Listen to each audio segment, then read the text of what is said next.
All right, looking at TEK 8.10c, we need to identify the role of the oceans in the formation of weather systems such as hurricanes.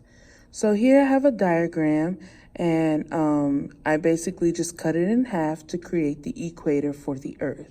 So it separates the north and the south. One thing you need to know for this TEK is when dealing with hurricanes or typhoons or cyclones, as they're also known as, you need to know that typically they are going to be found in this middle area.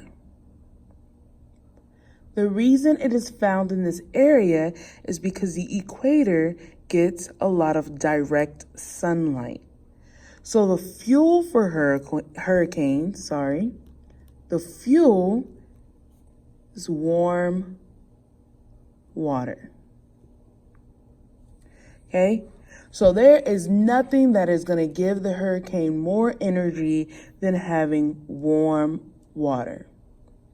So then up north or really down south where the water is not as warm, you typically do not find hurricanes, or the hurricanes are a lot weaker. Same if, let's say, we had a country right here, and a hurricane formed right here, and it was very strong, and then it hits land.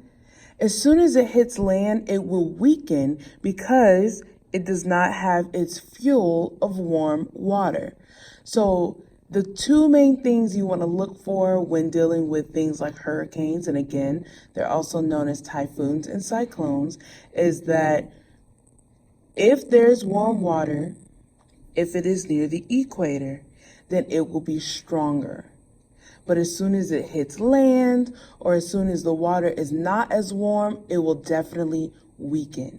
So if this area gets more hurricanes than this area, some things that I can assume is either A is closer to the equator or A has warmer water near it.